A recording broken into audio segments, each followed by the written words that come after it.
Après 2 années de crise, marquées par une limitation drastique des vols, les frontières de la Nouvelle-Calédonie ont rouvert il y a quelques mois. La compagnie Air Calin entrevoit-elle pour autant le bout du tunnel? Pour y répondre, nous avons invité son directeur général, Didier Taperot. Didier Taperot, bonjour. Bonjour. Bienvenue sur NC News. Merci d'avoir accepté l'invitation. Alors, un petit mot sur un sujet un peu d'actualité. La dépression d'Ovi vient de passer en Calédonie. Pas trop de perturbations chez Air Calin sur les vols, sur le fonctionnement? Si, bien sûr, des perturbations, puisqu'à partir du moment où il y a des alertes numéro 2, nous ne pouvons plus voler.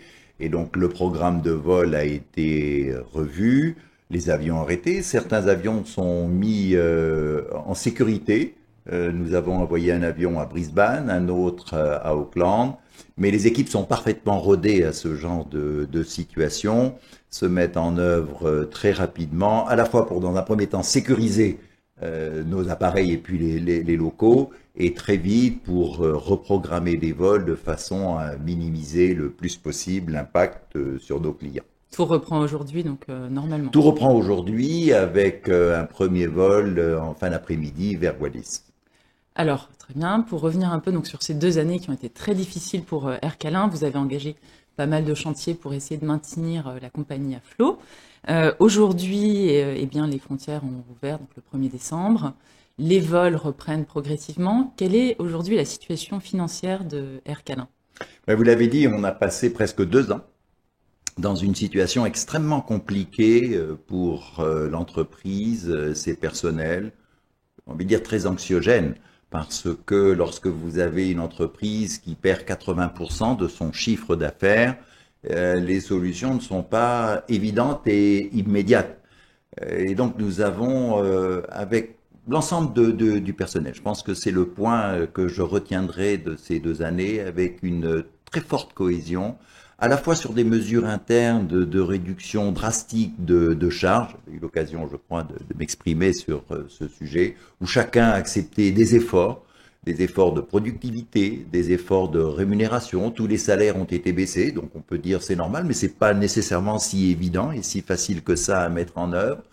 Et puis surtout 2 années pendant lesquelles nous nous sommes mobilisés, nous nous sommes mis au service de la Nouvelle-Calédonie, du gouvernement de la Nouvelle-Calédonie pour opérer nombre de vols, que ce soit des vols de rapatriement dans un premier temps, des vols pour aller chercher des masques ou des produits sanitaires, des vols pour assurer une continuité territoriale avec les territoires français du Pacifique Sud, comme la Polynésie, Wallis et Futuna, des liens avec Paris. Bref, toutes ces mesures, que ce soit celles prises par la compagnie, le soutien de la Nouvelle-Calédonie à travers les vols réquisitionnés et les emprunts que nous avons faits auprès de l'État à travers le PGE, font qu'aujourd'hui, 2 ans après, eh bien, nous sommes toujours là. Et vous êtes sorti de l'ornière pour autant ou Alors, on pas est encore? sorti de la crise majeure et c'était important. Encore une fois, je crois qu'il y a un an, on était beaucoup plus inquiet sur cette issue. Bon, maintenant, nous avons la phase de reprise. Et l'exercice 2022 va encore être compliqué parce que, bien sûr, la bonne nouvelle, c'est que les choses s'assouplissent. Vous l'avez dit, les frontières ont été réouvertes, si on peut s'exprimer ainsi, Simplement. au mois de décembre. Et Mais des il bonnes faut que... nouvelles comme Et l'Australie qui l'Australie, rouvre. c'était l'annonce d'il y a quelques jours, puisqu'à partir du 21 février, nous pourrons retourner en Australie. Donc les choses vont dans le bon sens. Pour autant, tout cela prend du temps. Les avions ne sont pas remplis immédiatement. Or, dans notre métier, il y a un chiffre assez constant, quelle que soit la compagnie aérienne. Si vous n'avez pas 80% de coefficient d'occupation, c'est-à-dire à l'aller ou au retour, pour une rotation, eh bien, vous ne pouvez pas équilibrer vos comptes. Donc, vous voyez, ça veut dire des avions pleins sur tous les vols. Donc pour Et l'instant, avant d'arriver à cette situation, il nous faudra un peu de temps. la réouverture n'a pas permis un flux insuffisant pour remplir les avions comme vous le souhaitiez, Non, notamment mais vers la c'était métropole. prévisible et nous savons que cette année 2022, qui est une année de reprise, va être délicate. Donc c'est aussi et délicate pour la compagnie. Et donc il va y avoir des arbitrages entre une l'approche comptable, celle de la compagnie, qui est de dire je ne mets que les fréquences ou que les vols qui sont nécessaires et dont je suis à peu près certain d'un équilibre économique acceptable. Mais si on fait cela, ça va être au détriment de l'économie calédonienne, puisque nous allons diminuer drastiquement le nombre de fréquences. Or, il y a besoin de fréquences pour du trafic, pour du cargo, pour de la poste. Donc, nous travaillons sur la bonne équation, comment bien positionner le curseur. Nous avons sollicité l'aide de l'État pour cette période de transition, de reprise économique. Et nous espérons que cette aide pourra se concrétiser d'une manière ou d'une autre. Très bien. Revenons un peu plus sur l'ouverture justement avec l'Australie, qui était attendue de pied ferme par les Calédoniens. Donc concrètement, quels sont les vols qui vont reprendre? Est-ce qu'on a Sydney, Brisbane et Melbourne qui reprennent tout ensemble? Alors, effectivement, l'annonce a été faite, donc réouverture à partir du 21 février. Il devait y avoir hier une réunion en Australie pour bien préciser et confirmer certaines modalités pratiques, que sont les questions que se posent instantanément nos clients, bien sûr. C'est la vaccination, le test PCR, isolement, pas isolement, enfin tous ces sujets pratiques sur lesquels, bien sûr, nous allons répondre dès que ces informations nous auront été confirmées. Mais concrètement, sur notre programme, cela veut dire que nous allons avoir, dans un premier temps, immédiatement d'ailleurs, 2 vols sur Sydney. Ce sont 2 vols que nous avons aujourd'hui, qui sont des vols cargo avec quelques passagers, notamment pour les évacuations sanitaires. Nous allons donc les transformer en vols passagers cargo classiques. Et puis, nous ouvrirons un vol sur Brisbane le dimanche. Ça, très rapidement. Et ensuite, au fur et à mesure de la demande, eh bien, nous monterons en puissance en termes de fréquence sur Sydney et Brisbane. Melbourne, nous l'avions arrêté à la période au début de la crise Covid. Il n'est pas envisagé de rouvrir Melbourne dans l'immédiat. D'ailleurs, on ne le pourrait pas tout de suite, puisque, je me rappelle, dans les mesures qui avaient été prises par la compagnie, il y a eu la réduction de la flotte aussi. On a différé l'investissement du 4e avion. Et donc, dans l'immédiat, nous n'aurions pas suffisamment d'appareils pour desservir Melbourne. Quid des autres programmes de vol? La métropole, c'est 4 vols par semaine, c'est ça pour l'instant? Alors, la métropole, à travers notre escale, nos escales du Japon, donc Osaka a été fermée et ça, nous n'avons pas l'intention de la rouvrir, en tout cas dans l'immédiat ou dans l'immédiat même assez proche. Hein. Les fréquences étaient de 4, sont passées dans l'hyperpointe à cette haute saison de vacances, en tout cas à 6, va être réduite progressivement à 5, 4, et ça oscillera entre 3, 4 fréquences pour une reprise à 6 ou 7 en milieu d'année. Alors, vous n'avez pas non plus perdu de vue des projets de développement que vous aviez envisagés, notamment Singapour. Est-ce que c'est toujours d'actualité Oui, bien sûr, Singapour est toujours d'actualité. Il y a 2 sujets sur Singapour. Le premier, c'est d'être autorisé à voler à Singapour.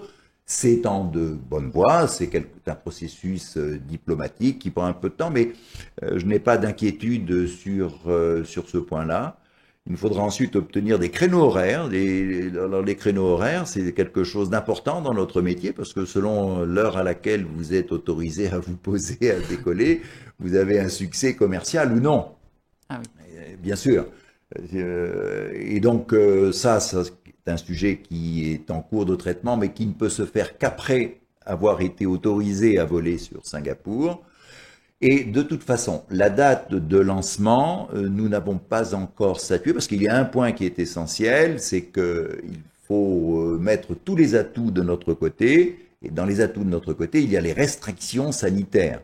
C'est-à-dire qu'il ne peut pas y avoir, et nous n'ouvrirons pas de vol sur Singapour tant qu'il y aura des septaines ou des obligations très fortes d'un point de vue sanitaire, qui sont, c'est une évidence, hein, un frein au voyage, notamment des touristes. Donc, à partir du moment où nous aurons été autorisés, à partir du moment où il y aura absence de contraintes sanitaires fortes, je veux dire, autres que celles de la vaccination ou des tests qui sont devenus, me semble-t-il, des normes et la clientèle y est habituée et c'est pas nécessairement un frein majeur au déplacement. Quand tout ça sera levé, nous ouvrirons Singapour. Donc vraisemblablement une période qui va se situer entre le milieu de cette année et la fin de l'année. Alors on entend parler d'un autre développement, à savoir l'ouverture d'une ligne Tokyo-Paris-Tokyo pour Air Calin. Est-ce que vous confirmez? Le fait qu'on en parle, oui, c'est vrai. Mais déjà, le président du gouvernement en a parlé lui-même dans sa déclaration de politique générale. C'était une volonté. Comment? C'était une volonté. En tout cas, c'est un sujet sur lequel nous travaillions avant la crise Covid, et c'est un sujet sur lequel nous travaillons toujours. Alors, qu'en est-il? Mettre les choses en perspective. On vient de le dire, Ercalin est sorti de ces 2 années de crise. On a piloté l'année de reprise économique 2022 qui est délicate, et on est toujours dans notre schéma de renouvellement de flotte avec le 4e avion qui doit arriver à la fin de l'exercice 2023. Je dirais que ça, c'est le schéma de base. Et à travers ce schéma, nous aurons là les outils pour assurer bien sûr les besoins en transport au niveau de la Nouvelle-Calédonie, mais aussi et surtout parce que c'est une de nos raisons d'être et une de nos missions et une nécessité pour Ercalin d'être dans le schéma du développement touristique. Et ce développement touristique, il est indispensable. C'est 50% de votre chiffre d'affaires. Voilà, 50% de notre chiffre d'affaires, c'est sur les marchés extérieurs. Donc si la Nouvelle-Calédonie veut une compagnie aérienne internationale, il faut la financer aussi à 50% avec une clientèle touristique pour avoir des ratios assez simples. À partir de là, on a identifié des opportunités de développement. De développement pour la compagnie, bien sûr, mais de développement aussi pour la Nouvelle-Calédonie, à travers ces échanges en général et à travers les flux touristiques. Alors, quels sont-ils? Il y a, vous l'avez cité, un développement vers Paris, qui est un marché important, qui est un marché qui existera toujours, quel que soit le futur institutionnel de la Nouvelle-Calédonie. Chacun s'accorde à dire qu'il y aura toujours des liens entre la France et la Nouvelle-Calédonie et les besoins de trafic. Il y a donc là une opportunité pour qu'Ercalin se positionne sur ce créneau en vol direct, ce qui offre un certain nombre d'avantages, notamment favoriser les déplacements, notamment une maîtrise tarifaire de bout en bout aussi, parce que je le rappelle, aujourd'hui Ercalin fait 40% de la route sur le Japon. Est-ce que c'est 40% du prix du billet aussi?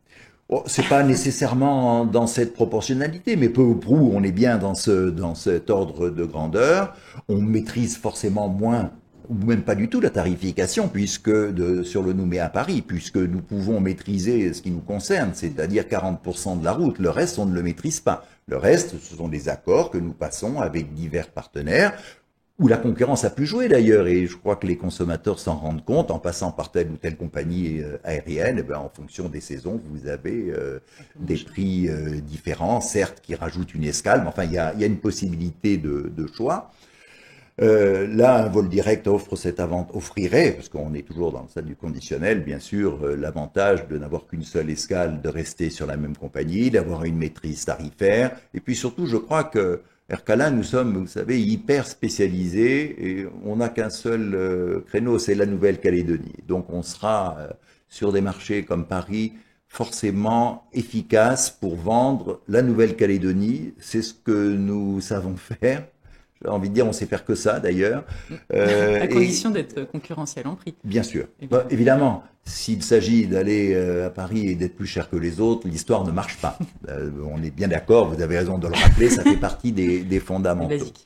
Mais je pense que le sujet, en tout cas, mérite qu'on s'y penche. Nous nous y penchons, nous y travaillons. Mais il n'y a pas de décision encore, puisque pour le faire, il faut à la fois la volonté de la compagnie, avoir des éléments économique, objectif et solide, être accompagné par notre actionnaire, la Nouvelle-Calédonie, ce qui est normal, hein, c'est un projet important sur lequel la Nouvelle-Calédonie a à se prononcer, puis être accompagné aussi par l'État. Donc vous voyez, on a... il y a encore 2-3 choses à valider. Oui, bien sûr, mais il faut bien en tout cas y travailler et puis mettre les choses bout à bout pour voir comment tout ça aboutit. Vous parliez de cet axe développement, est-ce qu'il y en a d'autres? Il y en a un autre, bien sûr.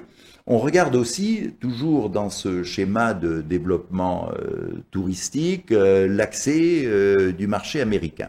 Alors, comment le faire?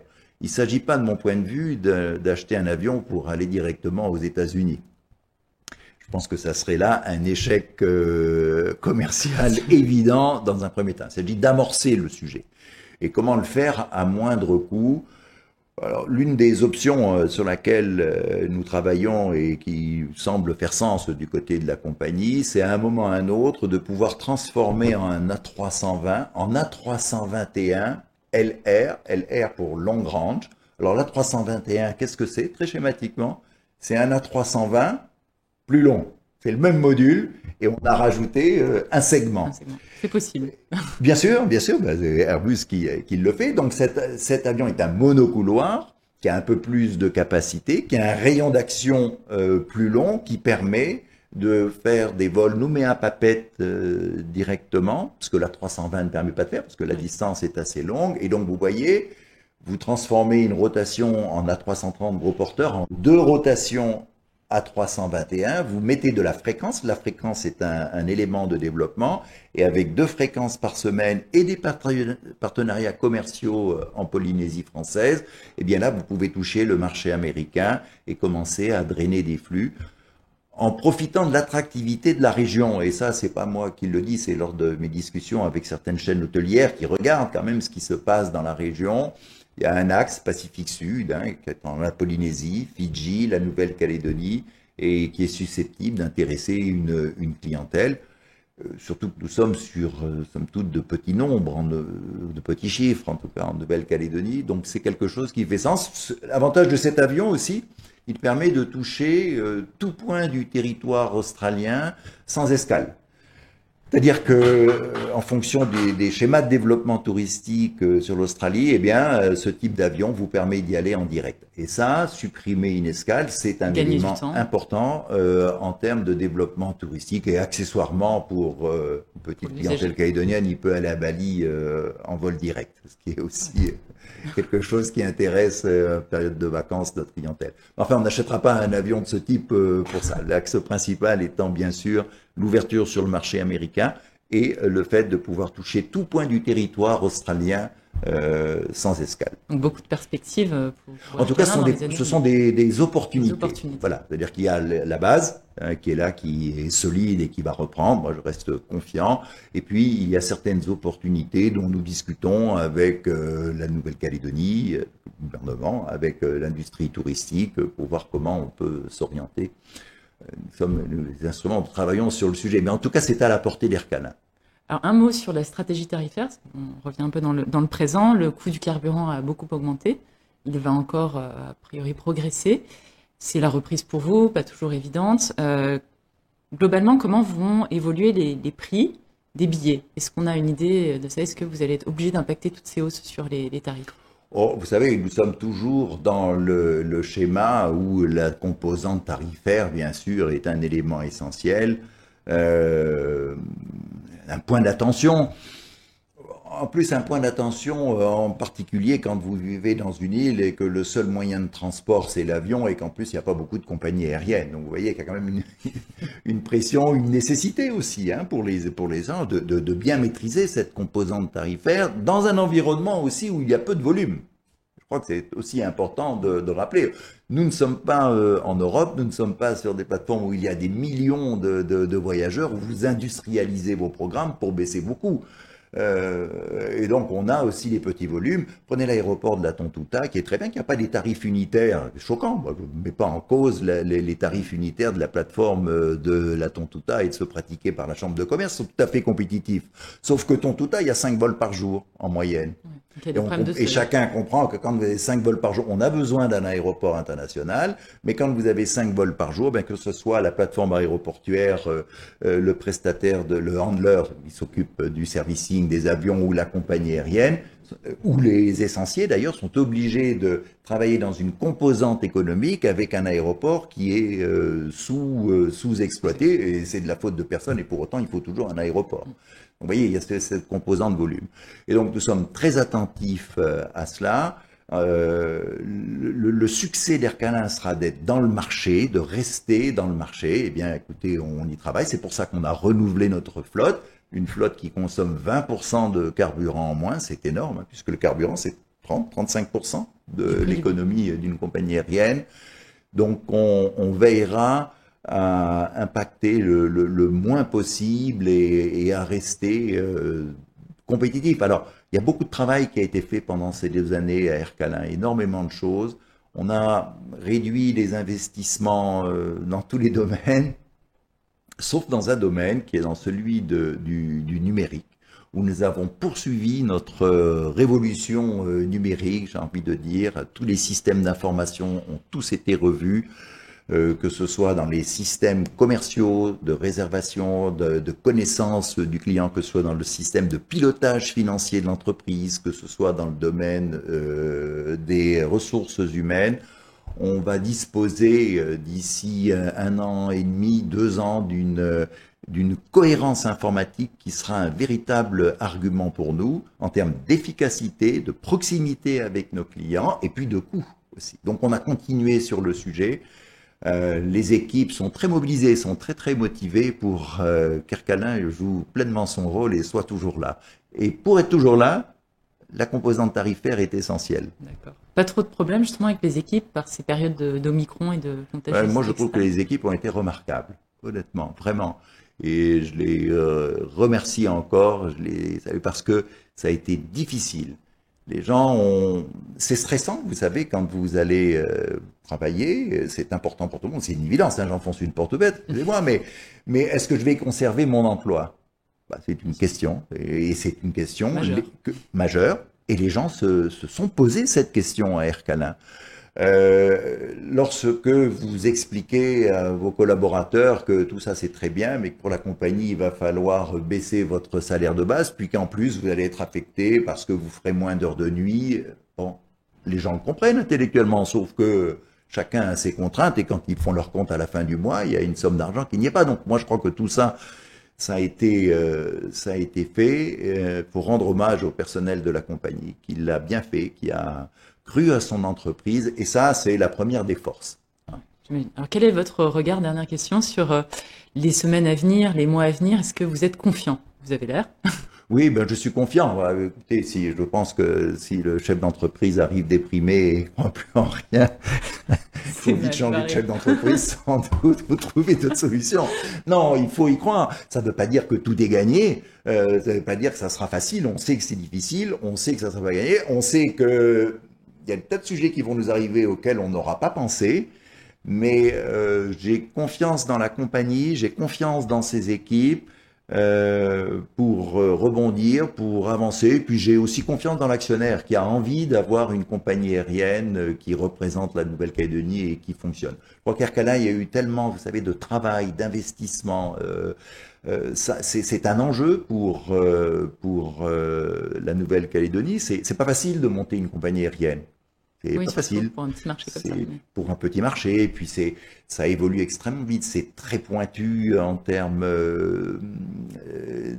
techniques, en termes opérationnels. Ce sont des niveaux d'exigence en termes de sécurité énormes. Tout ça, c'est un savoir-faire. Il faut beaucoup de temps pour le construire, donc personne n'a envie de déconstruire tout ça. En tout cas, pas moi et dit mes équipes. On ne survivrait pas à une nouvelle mission sous cloche quand même, non? Oui, alors ça serait effectivement difficile. Je crois qu'on ne serait pas les seuls. Donc ce scénario-là, écoutez, je ne m'y suis pas penché, on ne sait pas, mais je crois que l'économie en général, enfin, il y a beaucoup de choses qui sont à bout de souffle, hein, où il faut maintenant pouvoir redémarrer. Qu'un cas un peu au début sans doute, mais il faut construire et on a tous été très affaiblis par cette période.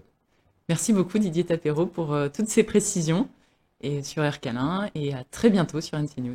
Merci de votre invitation.